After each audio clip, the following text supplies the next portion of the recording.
This is the Cats Roundtable with John Catsimatidis. Everywhere around the world, they come to America. Every time that flag's unfurled, they come into America. Good morning, America. This is the Cats Roundtable. John Catsimatidis here. We start off with Deputy Whip Guy Rosenthaler, Senator Tommy Tuberville, General Blaine Holt, Lynn Shaw taking care of our kids, J.T. Fox, Jay Johnson, Secretary of Homeland Security under President Obama, William Simpson about the wild horses, and let's start off with a very special guest, the chairman of the FCC, Brendan Carr.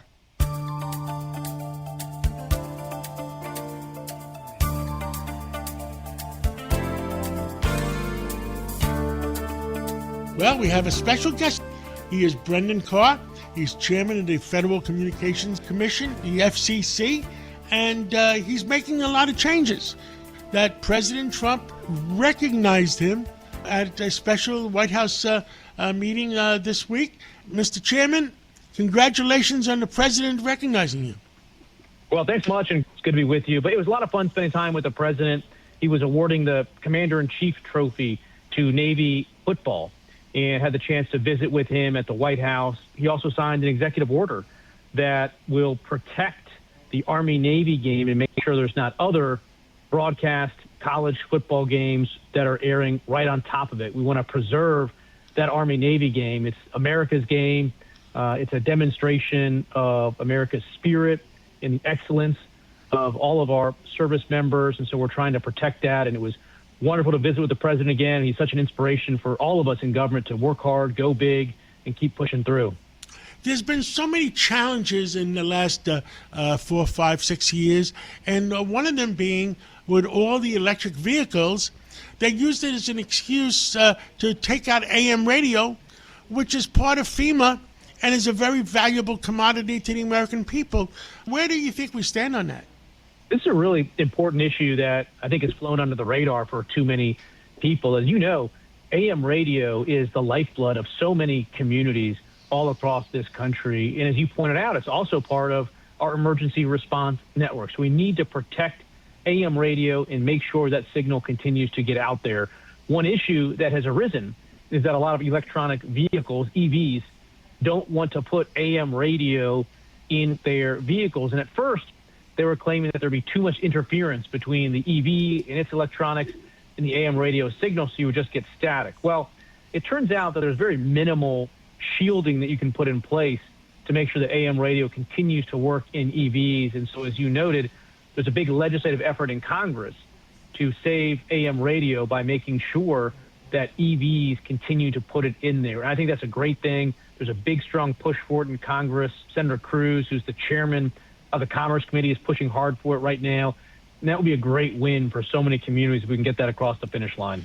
There's been a lot of give and take. The Senate, I think there were 62 senators voting for it or wanted to vote for it, and there's almost 300 U.S. congressmen. So it's a bipartisan thing. But some of the car companies, they're trying to get like an 8-year setback or a 10-year setback. They only want to do that for one reason, that they're hoping that there's going to be a change in Washington and they'll be able to do whatever they want again. That's probably right. I think that's why it's important that we get this done, get it done in a clean way, give certainty to AM radio. I think that'll be a significant victory here.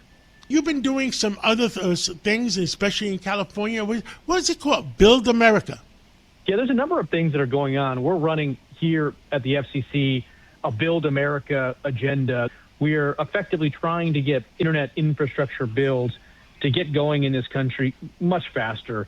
A lot of your listeners may recall during the Biden years, Vice President Harris was put in charge of a $42 billion program to get millions of Americans connected to the internet. And flash forward more than 1,000 days of Vice President Harris running that program, and not a single person was connected, not a single shovel's worth of dirt was even turned. But President Trump is stepping in and turning that around, and we are seeing high-speed internet builds get accelerated. We're seeing, more and more satellites get launched that are providing high-speed service. There's a lot of really good things happening. Now, on the other side of the coin, California is a bit of an issue right now. So Gavin Newsom has a big fraud problem over there. The Inspector General of the FCC recently came out with a report that found that there was 94,000 dead people that had been signed up to receive subsidized phone and internet service. So either there's a massive zombie problem in California, or there is some serious fraud taking place. This is millions of dollars, millions of your dollars that was somehow being used to provide phone, internet service to dead people. And more than that, when Governor Newsom came into office, he promised to fix the state's 911 system, right? When you call 911, that call has to go through. And California had an aging, antiquated system. But there again, Governor Newsom spent, I believe, hundreds of millions of dollars to put in a new system. And when they turned the system on, it didn't work. And effectively, that money was a complete waste. And California is now still stuck on that antiquated, outdated 911 system. So while we're moving quickly in the right direction here in D.C. under President Trump's leadership, California is continuing to suffer under Governor Newsom's. What else would you like to talk to the American people about? Well, we're working hard in D.C. One thing that we're doing, too, is robocalls. I know robocalls are an annoyance to every single American. They are to me as well. And we're trying something new. It used to be, historically, the FCC would do very long investigations. They would issue hundreds of millions of dollars worth of fines to one or two people. But the people were judgment-proof, and they would move on.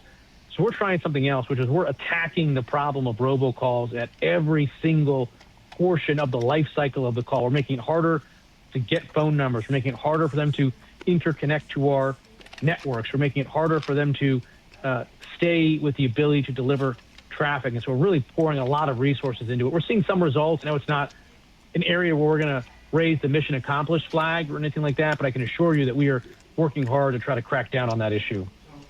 Is there any particular areas, other areas that AM and FM and electronic radios in electric cars? Well, one issue on the media side in particular that we're working on is, as you know, particularly on the TV side, it's become really dominated by a small number of national programmers like Comcast and Disney. And historically, there was this great balance of power between what we call local broadcast TV stations on the one hand and these national programmers on the other. But over the last 10, 15 years, the national programmers, Comcast and Disney, have amassed enormous power, and they're effectively using those broadcast TV stations as their own little mouthpieces to get their news and information out that only those programmers want. So we're trying to re-empower those local TV stations to actually identify the needs of their local communities and to serve the needs of their local communities, and we're more work to do.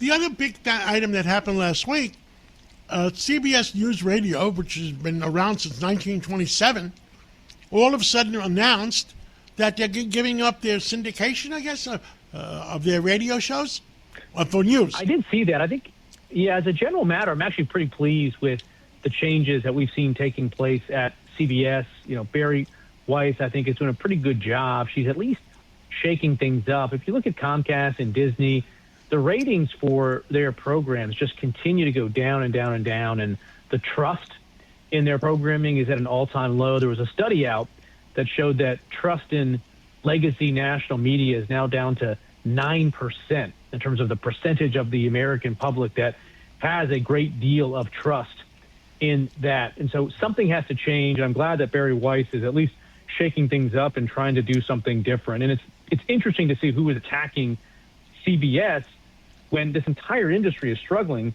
It's good to see someone try to just do something different. Brendan Carr, chairman of the FCC, thank you so much for coming on. Looking forward to talking to you again in the near future. Thanks, John. I really appreciate it. You always have a wonderful program. Thank you. The Cats Roundtable. What's happening with the wild horses out west? With us today is William Simpson, the executive director of the Wild Horse Fire Brigade. Well, William, have the powers that be in the world heard our voices about saving the wild horses? Yeah, good morning, John. Yeah, I think there's some motion. So Kennedy's team, I'm speaking of Secretary Robert Kennedy Jr., sent over an email to the gentleman over there and Doug Burgum's staff at the Department of Interior, encouraging that he take a look at my resume as far as managing the BLM's wild horse and burro program, which has been a very costly horror show lately, with animals being rounded up by helicopters, and they run them past their endurance, and a lot of them ending up in the slaughter auctions. It's just a terrible thing. Nixon protected these horses in 71 because they're American treasures, and what's happening now is costly. And then we have these fires. These horses could be aided, very, very effective as far as reducing wildfire fuels in the correct areas. So, and 2/3 of all the horses are stuffed into one state on top of it. More mismanagement. Nevada has 2/3 of all American wild horses. So this is all fixable. So it's very encouraging what's happened with Secretary Kennedy trying to move this forward. Well, Secretary Kennedy is a good friend of mine, and I hope he usually does the right thing. And tell us what else you want to tell the American people. So we're moving in the right direction? Well, hopefully, and now it's up to Secretary Burgum. He's, of course, the head of the Department of Interior. It's up to Doug Burgum what happens now. If his team will escalate the Kennedy email up to him to look at, and hopefully we'll have a conversation. But, yeah, we can reduce you look at these fires. I mean, just a few weeks ago we had Kansas and Oklahoma burning, several 100,000 acres on fire. All that smoke, by the way, it's killing people. The UCLA study, when you extrapolate that in the western United States, is 36,000 people are dead prematurely every year. And then that costs us $180 billion in economic damage every year. These are things that we can address and we can reduce, we can save lives, and we can save taxpayer dollars. So I'm hoping that through this transaction between Kennedy's staff and Burgum's staff, we can see some changes. And obviously, these horses need to be protected. They're American iconic treasures. And there's no need for managing the way we are now, and it's costing us a fortune to keep. We've got 70,000 horses they've rounded up in government holding camps, and it costs $150 million a year, and that's just ridiculous. So there's a better way to do it. We have empirical evidence. I manage and study a herd of 200 free-roaming wild horses that we own here in the mountains. We stopped the fire with them. We know it works, and then the science says the same thing. We just proved it empirically. So, and there's a documentary out there, Horse of Nature. So how many wild horses are there now? How many wild stallions? Well, there's probably and you can't trust the BLM's, the Bureau of Land Management census, because they use the U.S. Department of Geologic Service. And well, how many? They have, there's probably 50,000 left out there on the landscape. And how many was there? How many should there be? Well, in the early 1900s, we had 3 million, and when Nixon protected them in 71, it was a crisis. We were down to 25,000, and that was a trigger that triggered the 1971 Free Roaming Wild Horse and Burro Protection Act. So we're not very far above what triggered the protection to begin with. So it's not good. Yeah. Well, William Simpson, keep us informed. Executive Director of the Wild Horses Fire Brigade. God bless you. And I love animals, and let's save those stallions. Thank you so much for coming on. Thank you, John. I appreciate it. Thank you for listening to the Cats Roundtable. We'll be right back right after this break. Halliday presents, in the red corner, the undisputed, undefeated Weed Whacker Guy. Champion of hurling grass and pollen everywhere. And in the blue corner, the challenger, extra strength Halliday. Eye drops that work all day to prevent the release of histamines that cause itchy allergy eyes. And the winner by knockout is Halliday. Halliday, bring it on. Welcome back to the Cats Roundtable.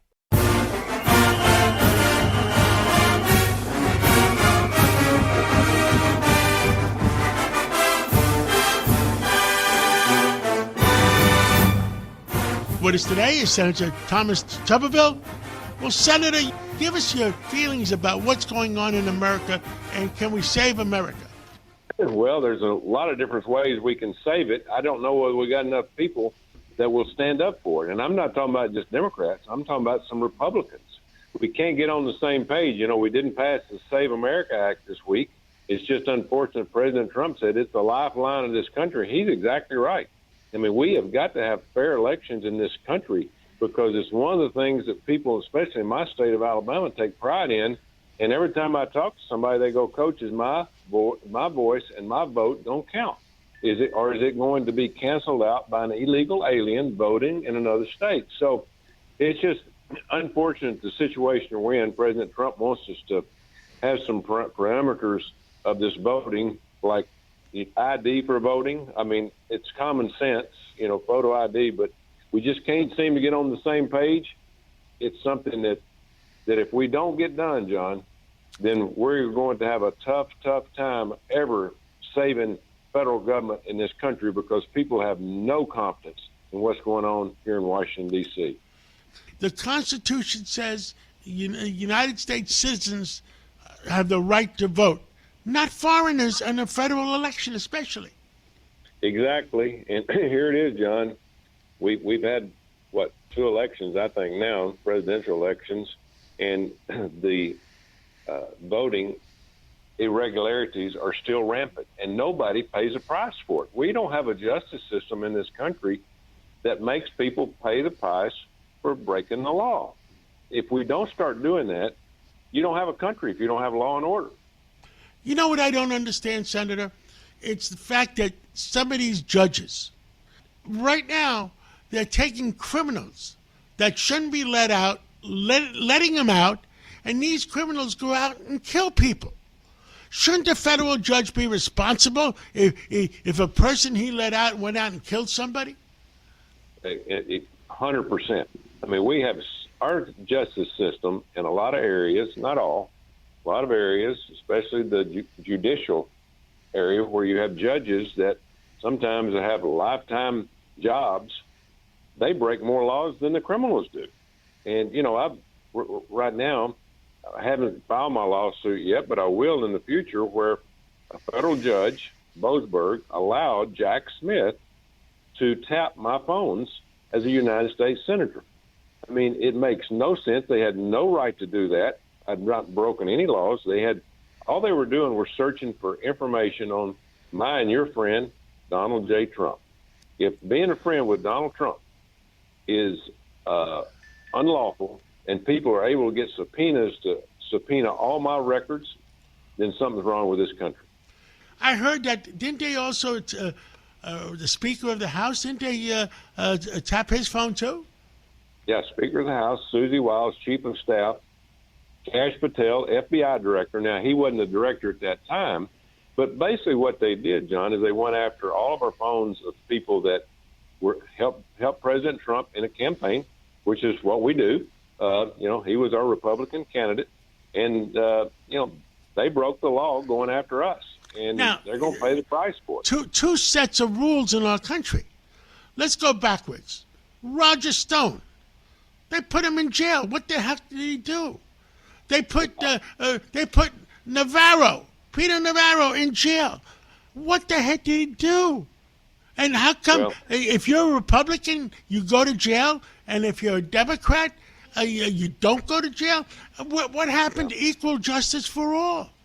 Well, here's another one of our friends, Giuliani, Mayor Giuliani. They went after him because he talked about voter fraud in Georgia, and they bankrupted the guy. And he was 100% right. And nobody that went after him have paid the price for what they did to Rudy Giuliani. It's just absolutely insane what's going on in this country. We're losing it. We're losing the free country that our forefathers built because we have a lot of people here that want to change it to a socialist, communist country, and we're not going to allow that to happen. Some of the things that are happening, I think President Trump called it crazy. It is crazy with some of the things that are happening, that people are doing things that don't make any common sense at all. John, this past week, for the 4th time that I've been in the United States Senate, I brought a bill up on the floor and voted on no men allowed to play against women in sports. And not one Democrat voted for that. They voted against me. We had 53 votes in Republicans and 0 votes. We had to have 7 more votes or it would have been a law. And you tell me who's lost it in this country. It's very, very easy to look and see the people that want to take our country to a level that we'll never want to go to.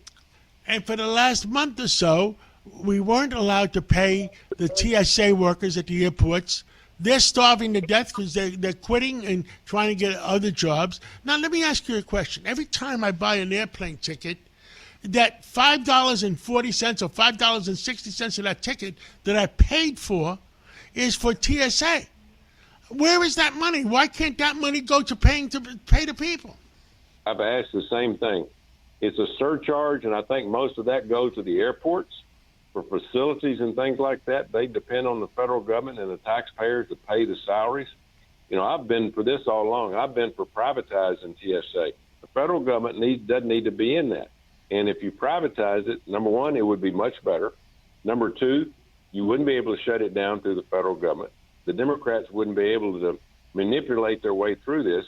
I mean, it's a crying shame of what we've done in this country. The federal government can't run anything the right way because the Democrats will not, number one, they won't support anything to make it better. They're totally against everything that President Trump wants to do or any Republican wants to do. Again, they want a socialist, communist country, and your Senator Schumer and Gillibrand up there in the state of New York, I have not seen them vote one time to make this country better, and I've been here 6 years, and they've never given me one idea that would, hey, Coach, would you vote for this? That will make our country better. They don't come up with anything. All they are is against everything that we want to do. Senator Thomas Tuberville, thank you for speaking out for the American people. Let's catch up again real soon.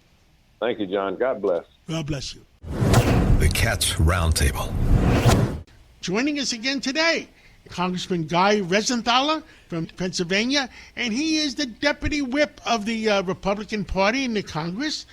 You got important elections coming up this November, and how is it shaping up? Are we going to be able to communicate to all the American people that common sense has to prevail, and the Democratic Socialist Party that's trying to take over the Democratic Party, you can't have socialism in America?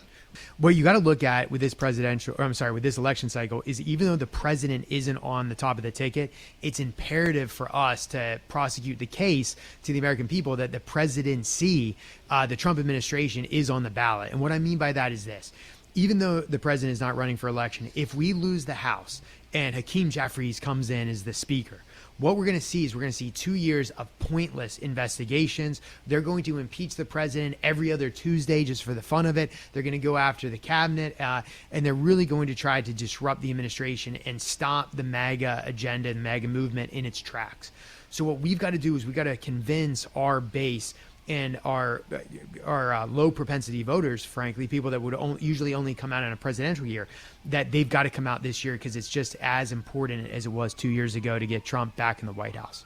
The Democratic Socialists have tried to take over the Democratic Party itself, and there's very little resistance between California, Illinois, New York State. Those blue states are really, they're beyond blue. What do you call the Democratic Socialists? We really don't have Democrats anymore. Your Democrats of yesterday, your JFKs and so forth, your basically your grandfather's Democratic Party, those are now Republican voters. Because the Democrats now are just infiltrated with the basically socialists, Democratic Socialists of America. I mean, it's in their name. And they have very wild leftist ideology. And you're seeing them win all these races. You saw it right here in New York with Mamdani winning the mayoral race. And in all these primaries that are playing out across the country, it's always the Democratic Socialists that's beating the more centrist Democrats. And what's happening is your traditional Democratic voter, your blue-collar worker, is coming over and voting for Republicans. So it's an interesting shift to see, but it's more important than ever that we beat the Democrats, because the Democrats have an agenda. They want to raise your taxes. They want to throttle the economic engine that is capitalism here in the United States. Every single bad idea, they have it. From state-run grocery stores like Mamdani is doing, to making sure that you have to have paper straws instead of plastic straws, boys and girls sports, you name it. They're on the wrong side of every issue, yet they're continuing to win in these primaries, and we've got to beat them in the general election. You know what I tell my friends, especially the Democrats? Trump, is he a Republican, or is he a businessman first, Republican second? He's more of a businessman, and he's a Republican because he's common sense businessman.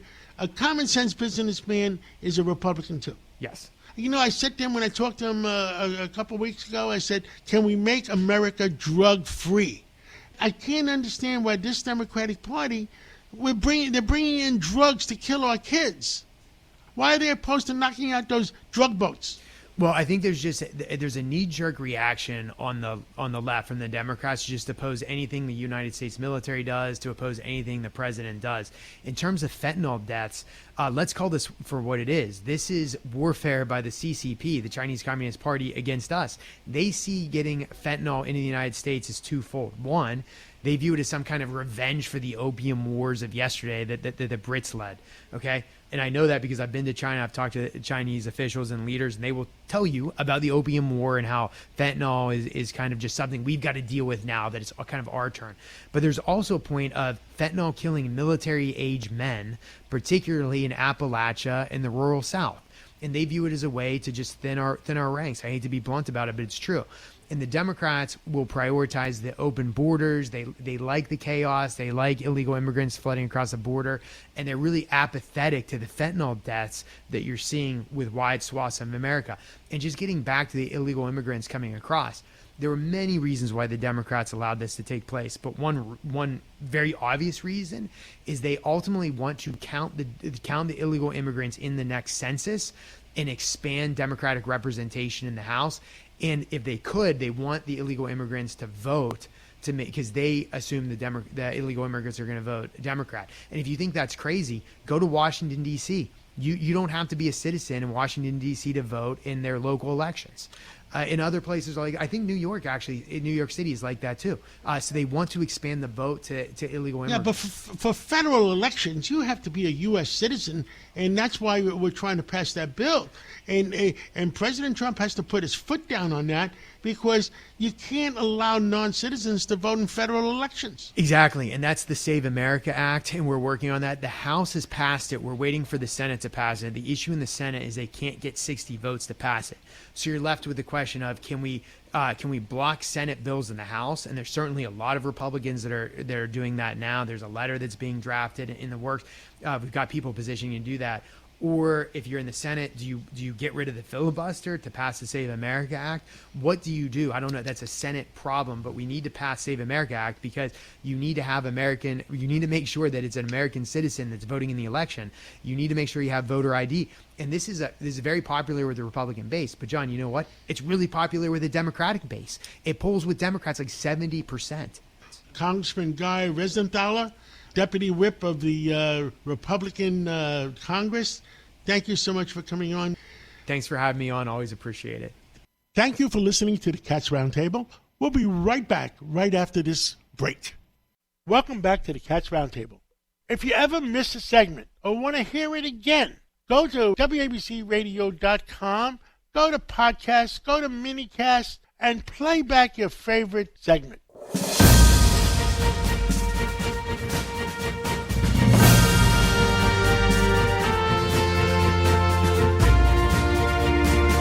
Calling in is Brigadier General Blaine Holt. He was Deputy United States Military Representative to NATO. General Holt, where do you want to start?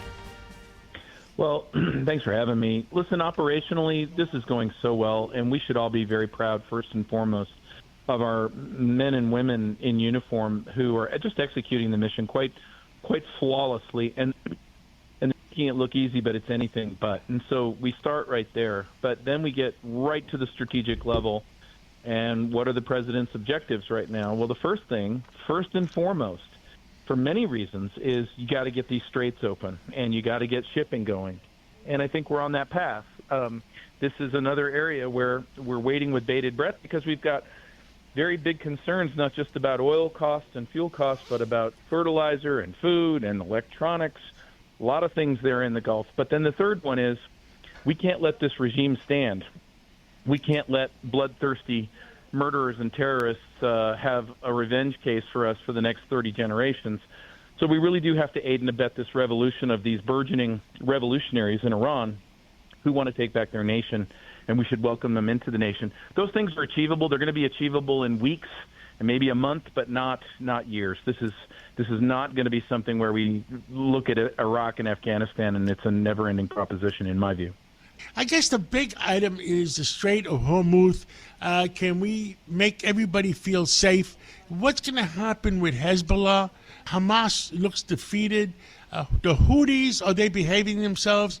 And Iran, what are we going to be left with in a few more weeks? Well, so you raise a really good point about the proxy groups that Iran has turned to create this turmoil for the longest time. Hezbollah, the Houthis, Hamas. Well, there's no more life support system for them. The money will dry up. They're orphaned. And when you're orphaned, you're either going to come off the table by military force, which the IDF is finishing off Hamas, what's left of it, and Hezbollah now, and there's reason to believe the Lebanese might take a hand in that. And then the Houthis, they talk a big game, but they see what's happening in Tehran, and so they're probably going to be looking for a new deal soon. But where is this all going?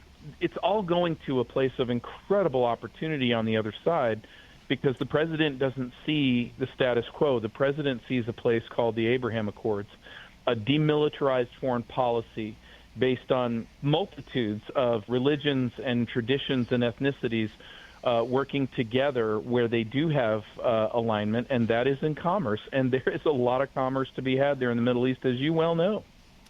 It looks like we have united the Arab countries, but there were traditionally the Arabs, which are a different kind of Muslims than the Iranians, Shiites versus Sunnis.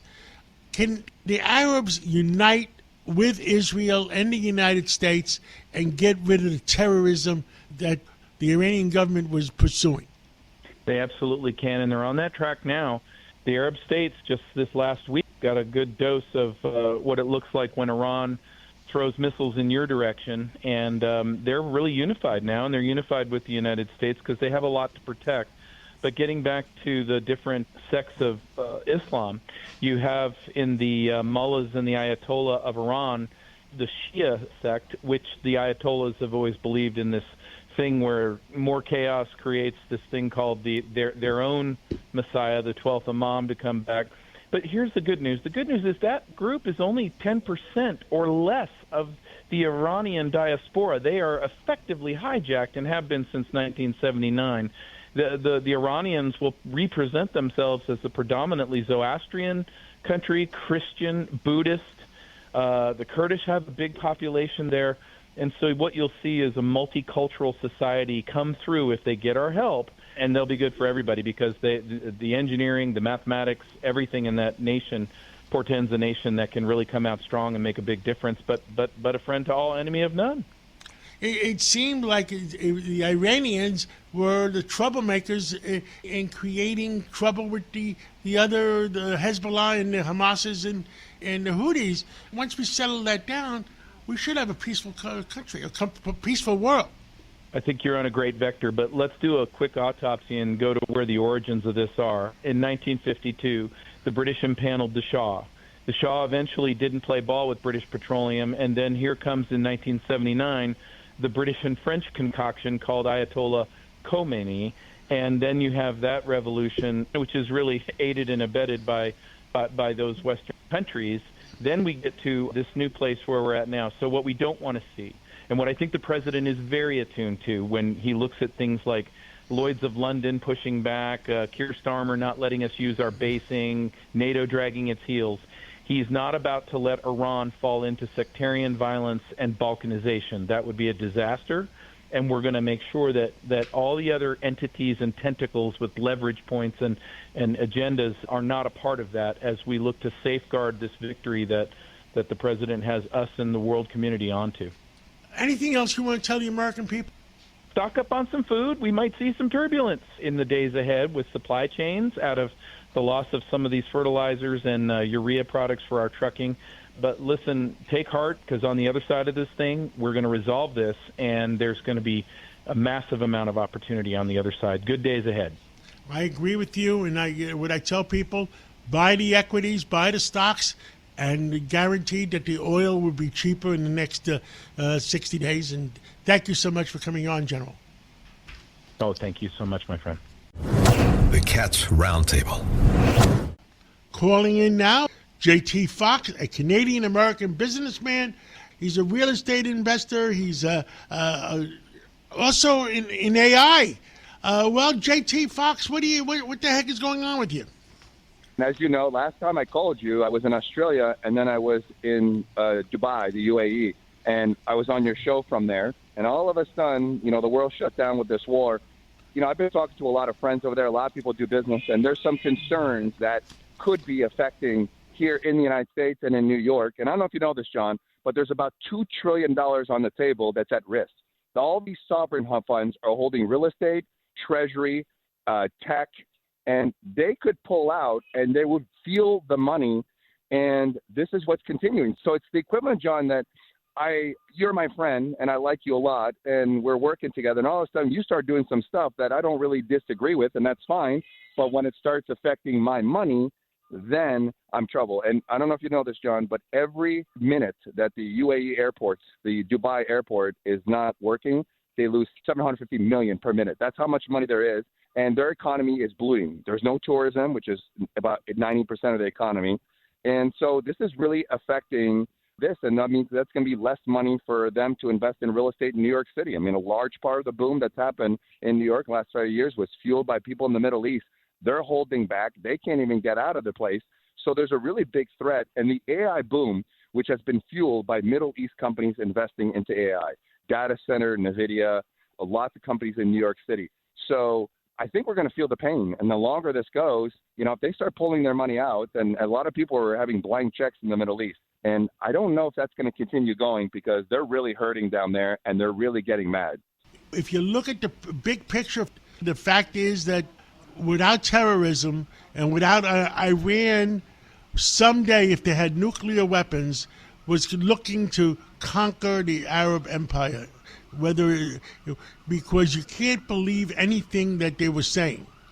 And I believe getting rid of terrorism, I think, is the right thing to do. And I think the leaders of Saudi Arabia and all those countries realize at the end it's not fun, but it'll be over in the next 30 to 45 days. Right, and I completely agree from an American perspective, but if they're giving us money and they're not making money and they're being affected, and my concern is, as you know, the more the oil prices go up, the more the media is going to play to it, and it's going to scare people. It's going to bleed into the midterms, and, if this country turns the opposite, all this economic prosperity that we have been enjoying, stock markets, all these AI booms, that goes away, then now what happens? And the position of the Middle East is they're saying, hey, listen, this is not our battle. We were not a threat. They're only attacking us because we're your friend. And so it'll be like, maybe we're not going to be your friend. And so from an American perspective, but now we have all these countries that are dumping a lot of money into our country. And President Trump has done a phenomenal job getting that Middle East money, investing in the United States. But if you're losing a lot of money, you'll be like, you know what, maybe I'm not going to give you that money anymore. Maybe I'm going to hold back, or maybe I need to save up money in case it happens. And that's the other side of the coin. We have to take a look at both sides because we're not the only players in this.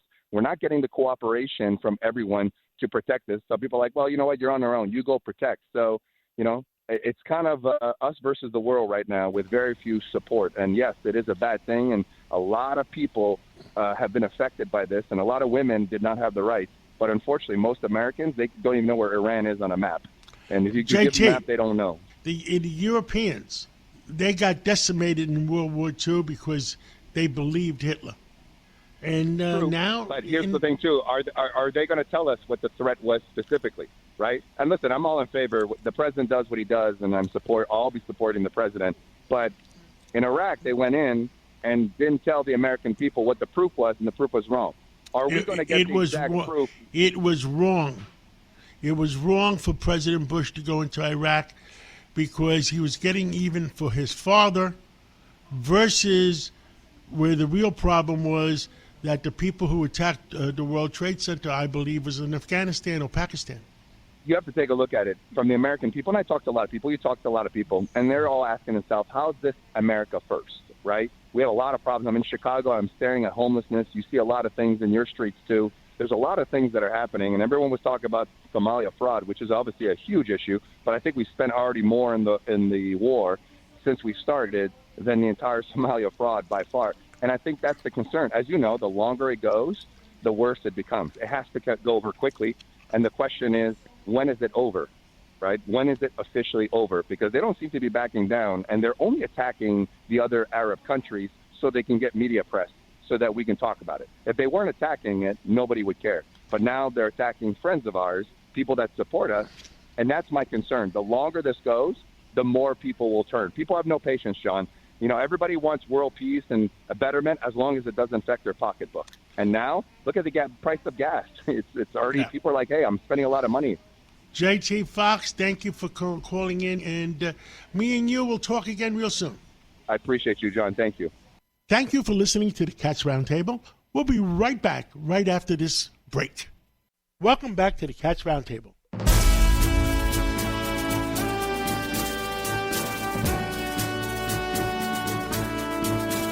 We have with us Jay Johnson. He's the former United States Secretary of Homeland Security under President Obama. Secretary Johnson, what the heck is going on in our country right now? Well, not enough. Unfortunately, DHS is not funded by our Congress. And I am not making a political statement here. I'm not taking sides. But I am going to say this. The most basic function of our government and our Congress is to appropriate money, keep the lights on, keep the government functioning. Our Congress and our president are failing to do that right now. And we are at a time when there is, because of the war with Iran, a heightened threat environment. Most people, John, when they think of DHS, they think of immigration. DHS is immigration enforcement, border security, aviation security through TSA, maritime security through the Coast Guard, FEMA, port security through CBP, aviation security I mentioned before, but there's also an aviation security component to CBP, federal law enforcement training, cybersecurity, the Coast Guard. I could go on and on. It exists to protect the American people. A lot of people are critical of DHS and how it's structured, but now more than ever, we need to fund this department, which is the third largest department of our government. We need to get out of the business linking policy disagreements with funding the government. Separate the two. Go have the debate about masks, about judicial warrants versus administrative warrants, and a whole bunch of other things, but decouple that from the funding and paying the workforce. Not only that, the people that fly, and once they buy an airplane ticket, $5.60 of that airplane ticket is to pay for TSA. Where is that money? How come that somebody can't say, well, use that money to pay for those workers? Well, TSA is paid for, funded in part by that fee, but not anywhere near entirely. $5.60 does not pay for the workers who live paycheck to paycheck, frankly, John. But they do an invaluable service. They're there to look for bombs on the airplane you and your family are about to get on. So there needs to be an appropriation to fund this. There are very few agencies of our government that are funded entirely by fees, like, for example, the Postal Service. There are very few agencies in that category. And also the Coast Guard. I mean, they're watching our borders. Yes. They're watching for drug smuggling, maritime security. They have a mission in the Arabian Gulf, by the way, supporting security for the Navy in the Arabian Persian Gulf, however you want to refer to it. But none of this is being funded. And in how many sectors of American life can you tell a worker, go to work, but I'm not going to pay you? Almost none, except for the United States government. We've got to stop with these funding fights. They used to be annual. Now it's occurring several times a year, and I'm afraid it's only going to get worse unless somebody, through strong leadership, intervenes and says, stop the madness. And you can't punish the workers. It's not their fault. John, I'll tell you this. 11 years ago, when I was secretary, frankly, it was the Republicans that wanted to hold up funding for DHS. And I saw my mission as advocating for the 250,000 workers who work in DHS. My driving motivation was a woman who worked in an air marshal's office in West Orange, New Jersey, near where I live, who had stage 4 cancer. And she said to me, Mr. Secretary, if I don't get paid, I can't make my co-pays for my cancer treatment. And I thought about her all through that whole funding fight. She's gone now, unfortunately. But this kind of thing, you know, the workers are political footballs without a voice. And this kind of thing really does hurt. And it causes people to quit. And we're seeing that right now, as you and I speak with TSA. It's demoralizing, and people lose focus. If they're not getting paid, how are they going to pay the rent? How are they going to support their families, feed their families? And so we need to get back into the basic business of funding the government. Mr. Secretary, thank you so much for coming on, and God bless America. Absolutely. Thank you. You know, John, do you know who Donald Trump's first Secretary of DHS was? No. It was me. I was Wow. the designated survivor that day. So for 7 hours and 30 minutes, I was the entirety of his cabinet in January of 2017. Well, It's a great trivia question. Great trivia question. Thank you so much, and we'll talk again real soon. Okay, goodbye. The Cats Roundtable.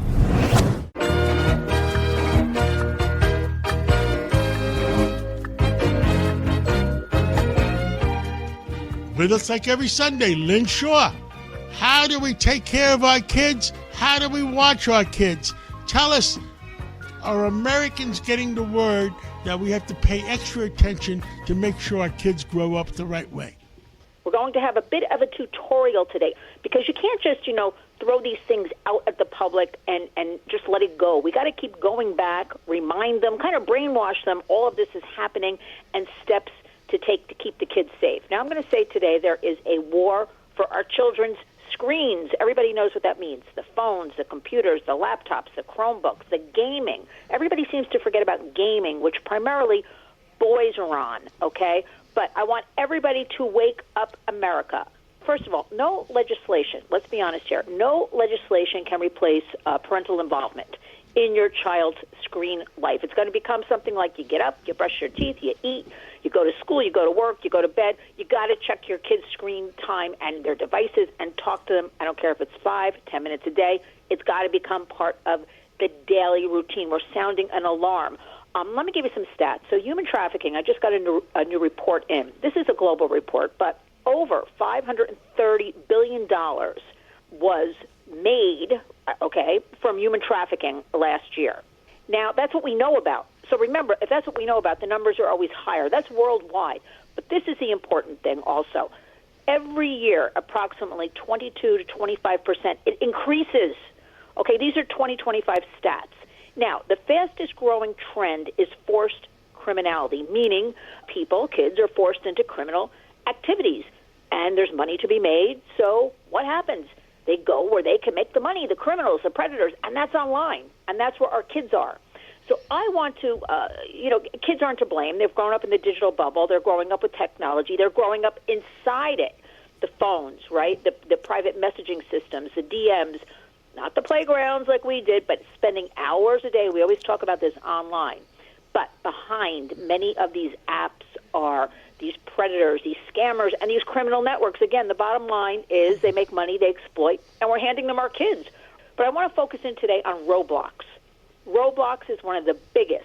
Roblox is an online gaming platform where kids can create games, they can learn coding, they can share games, with other strangers on there, and those strangers can share back. Here's the thing, though. There's no age limit. So we have a lot of kids on Roblox, because I ask every parent, do you know what Roblox is? And they're like, oh, yeah, my child's on it. I'm like, do you know what it is? I don't know. They're playing games. So parents think because their child is quiet or in the bedroom with the door closed that they're safe, and that is the biggest mistake, because Roblox, we've got about 150 million daily users, and about 25 million are in the United States, and about 65% of those are kids 13 and under. Okay, so right there, you've got predators who can manipulate young minds. So what they do, John, is they get the kids to go into these anonymous spaces such as the DMs, the direct messaging, the private messaging, and that leads to direct contact between adults and minors. And it's the perfect environment for grooming, sextortion, and exploitation, fueling all this, not only in the United States, it's global human trafficking that doesn't seem to be able to stop. So we as the adults, as the caregivers, have to realize that strangers are on these platforms, in these digital rooms with our kids, and so we've got to take action. So what are we going to do? Here's what we're going to do. First of all, we're going to talk about it. We've got to keep talking about it and talking about it, because when parents understand the risks, they act. So communities must start standing together, acting together, get involved in your school, talk to your children. The other problem is that some of this artificial intelligence, they get children to talk to them. Those are the chatbots, John. They're called chatbots. Yes, and the children start to believe that they're talking to a real person. That is so devastating. We really need to do a full hour on that, because kids are isolated enough being on these devices 6 to 9 hours a day. Now they're creating a digital friend. Remember, it's a machine. These bots are not real. You think they're real. The kids do. They're young, little developing minds. Even the teens, they're getting this bot to, create it the way they want, and the bot's telling them what they want to hear. But, John, the kicker is eventually the bot can go wild and start telling kids, and we have lots of cases, urging kids to commit suicide, urging kids to hurt their family members, urging kids to do all kinds of, again, criminality, which is why this human trafficking is rising and making so much money, right? So we have to talk to our kids. Again, I'm going to repeat, legislation is great. We work on it nonstop. But nothing replaces a parent's involvement. So you've got to ask them what apps they're using. You got to check privacy settings. They're on the devices. Yes, it's difficult, but you can write to linswarriors.org. I will tell you how to put the privacy on there. We have protectyoungminds.com. Step by step, every single device and app, we put how you do it to help you out. Keep the devices out of the bedrooms at night. Kids need their sleep. They don't need to be up scrolling all night, swiping, looking, and that's where dangerous things happen. They're talking to strangers. They do things, believe it or not, we have studies, in the bedroom at night, they ordinarily wouldn't do, egged on by strangers. So we're not going to have any of that. And make sure your children know. This is very important. If they do something, no matter what it is online, we got to swallow it, John. We got to say, you come to us. We don't care if you've shared a nude image. We don't care if it's sexual dialogue. Don't let a predator win. Because here's the bottom line. If the child and the family just ignored that person who's trying to sextort, cyberbully, ignored them and blocked them, John, the person would go away because they're on to the next person to exploit. So we've got to keep reminding everybody about all of these things and taking action, because when parents know the truth, our kids are all safer. Let's catch up again real soon, and thank you for keeping our kids, attempting to keep our kids safer. Thank you so much. Thank you, John. We'll talk again soon. The Cats Roundtable. If you ever miss a segment or want to hear it again, go to WABCRadio.com, go to podcasts, go to minicast, and play back your favorite segment. Thank you for listening to the Cats Roundtable. Every Sunday morning, we'll bring you the latest in what's happening in our community, our country, and the world. Enjoy the rest of your weekend. Have a nice Sunday. How many discounts does USAA Auto Insurance offer? Too many to say here. Multi-vehicle discount, safe driver discount, new vehicle discount, storage discount, legacy. How many discounts will you stack up? Tap the banner or visit USAA.com/auto discounts. Restrictions apply.